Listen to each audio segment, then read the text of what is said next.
Hello అండి అందరికీ. ఎలా ఉన్నారు అందరూ? నేనైతే చాలా బాగున్నా. నిన్న పెట్టిన వీడియోకి ఒక ఆమె కమెంట్ చేసింది, రాగికి వెళ్ళి లడ్డూలు తిని తిని గొంతు మారిందనేది. గొంతు ఏంటి అలా ఉంది, కొంచెం చేంజ్ అయినట్టు కొట్టింది అని అన్నది. అవును, లడ్డూలు బాగా తిన్నా, వర్షంలో నాన్ననమాట, అందుకే జలుబు లేసింది, అందుకే వాయిస్ అలా ఉంది. అసలు నిన్న తను చెప్పిన దాకా నాకు తెలియదు వాయిస్ చేంజ్ అయిందని. ఈరోజు రెసిపీ వచ్చేసి మిల్లీ మేకర్ ఫ్రై అండి. నా స్టైల్లో ఈజీగా సింపుల్గా అయిపోతుంది, టేస్టీగా కూడా ఉంటుంది. ఒక్కసారి నేను చేసినట్టు చేయండి, చాలా అంటే చాలా బాగుంటుంది టేస్ట్. ముందుగా స్టవ్ మీద కడాయి పెట్టి, కడాయిలో మొత్తం వాటర్ పోసి ఒక 10 నిమిషాలు కాగనివ్వాలి. వాటర్ 10 నిమిషాలు కాగిన తర్వాత స్టవ్ బంద్ చేసి మిల్లీ మేకర్స్ వేసుకోవాలి. అందులో ఒకసారి మంచిగా కలుపుకొని మూత పెట్టుకొని ఒక 10 మినిట్స్ పక్కన పెట్టుకుందాం. ఇప్పుడు 1/4 కిలో ఉల్లిపాయల్ని మంచిగా సన్నగా కట్ చేసి పెట్టుకోవాలండి, నిలువుగా కట్ చేసుకోవాలి. ఇప్పుడు 10 మినిట్స్ తర్వాత ఒక గిన్నెలోకి తీసుకోవాలండి మిల్లీ మేకర్స్ని. పెళ్ళిగా ముందుకు అసలు మిల్లీ మేకర్స్ అంటేనే తెలియదు నాకు, వాటిని ఎప్పుడు చూడలేదు, తినలేదు కూడా. పెళ్ళి అయినాకనే మిల్లీ మేకర్స్ అలవాటు చేసుకున్నా. పెళ్ళైన కొత్తలో కూడా అంత తినేదాన్ని కాదు దాని స్మెల్కి. ఇప్పుడు స్మెల్ రాకుండా చేయడం నేర్చుకున్నా అనమాట. ఇలా మొత్తం మిల్లీ మేకర్స్ని తీసుకున్న తర్వాత ఒక గిన్నెలో వాటర్ పోసుకొని, వాటర్ అంటే కూల్ వాటర్ అండి, కూల్ వాటర్ పోసుకొని ఫ్రెష్వి మంచిగా కడుక్కోవాలి. అప్పుడే దాంట్లో ఉన్న స్మెల్ మొత్తం పోతుంది. ఎంత మంచిగా కడుక్కుంటే అంత బాగుంటుంది కర్రీ. ఇలా మొత్తం మంచిగా ఫ్రెష్గా కడుక్కున్న తర్వాత లైట్గా పిండాలి, గట్టిగా పిండొద్దు, లైట్గా పిండి వేరే బౌల్లోకి వేసుకోవాలన్నమాట. ఇలా నేను వీడియోలో చూపిస్తున్న విధంగా పిండుకుంటే సరిపోతుంది.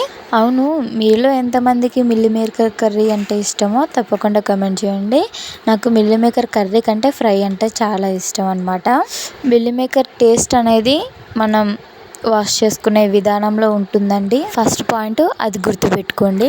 మొన్న మా హస్బెండ్ నేను షాపింగ్కి వెళ్తే నా చేతికిన్న 2 రింగులు తనే సెలెక్ట్ చేశాడనమాట. ఫస్ట్ టైం నాకు రింగ్స్ సెలెక్ట్ చేశాడు, చాలా మంచిగా అనిపించింది. ముక్కు పుల్ల కోసం పోతే రింగ్స్ కనిపించాయి, దీంట్లో ఏదైనా చిన్న కన్నయ్య అంటే ఒకటి సెలెక్ట్ చేశాడు. తనకి హెవీగా ఉండే రింగ్స్ అంటే అస్సలు ఇష్టం ఉండదు, ఏదైనా సింపుల్గా ఉండాలంతే. తర్వాత ప్రాసెస్ చూద్దామండి. తర్వాత స్టవ్ మీద కడాయి పెట్టి, కళాయిలో తగినంత ఆయిల్ పోసుకొని, ఆయిల్ హీట్ అయిన తర్వాత మీ దగ్గర ఓల్ గరం మసాలాలు ఉంటే వేసుకోండి, లేకపోతే స్కిప్ చేయండి.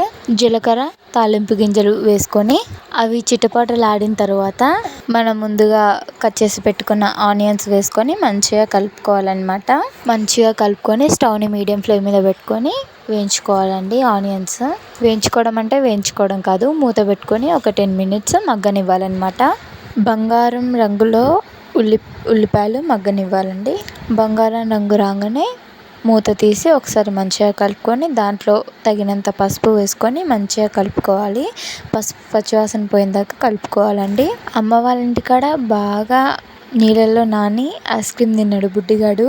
వాడికైతే అసలు జలుబు అయితే మామూలుగా లేవలేదు, ముక్కులు బిర్రై విలవిల్లాడిపోతుండే. అసలు వాడిని చూస్తుంటేనే నాకు ఏడుపు వస్తుంది, కళ్ళలోంచి నీళ్ళు తిరుగుతున్నాయి. మనకే జలుబు లేస్తే ముక్కులు బిర్రై ఎలా ఉంటామండి, అది వాళ్ళు చిన్న పిల్లగాళ్ళు, వాళ్ళకి ఇంకా ఎలా అనిపించాలి.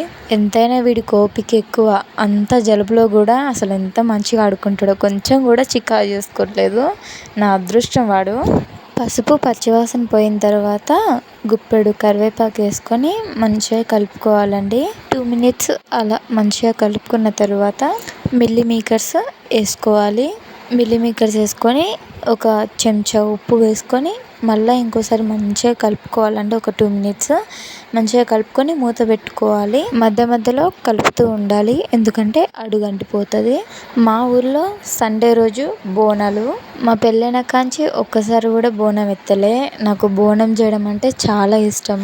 ఈసారి కంపల్సరీగా చేద్దాం అనుకుంటున్నా. పోయినసారి మా మామయ్య చనిపోయిండు అంటున్నది, అందుకే చేయలేదు. ఎప్పుడు బోనం చేద్దామన్నా ఏదో ఒకటి వస్తూనే ఉంది, ఏదో ఒక సిచ్యువేషన్ వస్తూనే ఉంది. ఈసారి ఏ సిచ్యువేషన్ వచ్చినా కంపల్సరీగా చేయాలి అనుకుంటున్నా. ఒక 2 మంత్స్ ఆగిన తర్వాత కారు కొంటా అంటుండు మా బావ. కారు కొన్న తర్వాత గుళ్ళన్నీ తిరగాలి. ఒకసారి శ్రీశైలం పోవాలి, చెరువు గట్టు పోవాలి, సారలమ్మ దగ్గర పోవాలి, మొక్కులు ఉన్నాయన్నమాట, అవన్నీ తీర్చుకోవాలి. కారు కొన్నాకే ఎందుకు పోవాలంటే చిన్నపిల్లగాడు ఉండు కదా, బస్సులో అయితే ఇబ్బంది, బండి మీద కూడా ఇబ్బంది అనేసి కారు కొన్నాక కార్లో పోదాం అనుకుంటున్నాం. మా ఆయనకి పెళ్ళిగా ముందుకు సార్ల మైసమ్మ దగ్గర మొక్కిండంట. నాకు పెళ్ళి అయితే నీ గుడికి వచ్చి బోనం పెడతా అని మొక్కిండంట. పోయినసారి కాకుండా పోయినసారి ప్రెగ్నెంట్ అయితే వినాయకుడిని ఇప్పిస్తామని మొక్కిన అనమాట. చిన్న లడ్డు తీసుకున్నాం. పోయినసారి ఇప్పిద్దాం అనుకుంటే మా మామయ్య చనిపోయిండు. ఈసారి ఇప్పిద్దాం అనుకుంటున్నాం. ఈ మంత్ ఖచ్చితంగా విగ్రహం ఇప్పిస్తాం వినాయకుడిది. తరువాత ప్రాసెస్ చూద్దామండి. మిల్లీ మేకర్స్ మంచిగా మగ్గిన తర్వాత కారం వేసుకోవాలి. రుచికి తగ్గట్టు కారం వేసుకొని మంచిగా కలుపుకొని మూత పెట్టుకోవాలి. మధ్య మధ్యలో కలుపుకుంటూ కారం పచ్చివాసన పోనివ్వాలండి. కారం పూర్తిగా పచ్చివాసన పోయిన తర్వాత గుప్పెడు కొత్తిమీర వేసుకొని మంచిగా కలుపుకొని మూత పెట్టుకొని ఒక 2 minutes మగ్గనివ్వాలి. చెప్పడం మర్చిపోయా, గరం మసాలా వేసుకున్న తర్వాతకి కొత్తిమీర వేసుకోవాలండి. కొత్తిమీర వేసుకొని 2 minutes మగ్గిన తర్వాత స్టవ్ ఆఫ్ చేసుకొని సర్వ్ చేసుకోవడమే. చాలా అంటే చాలా బాగుంటుంది టేస్ట్. నిజంగా ఒక్కసారి ఇలా ట్రై చేసి తప్పకుండా కామెంట్ చేసుకోండి. వీడియో మాత్రం సేవ్ చేసుకోండి.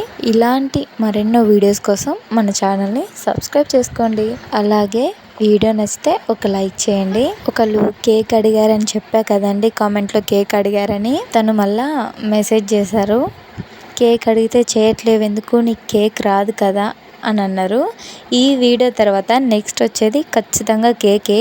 రేపు తప్పకుండా కేక్ చేసి చూపిస్తా అండి. అంతవరకు బాయ్ బాయ్.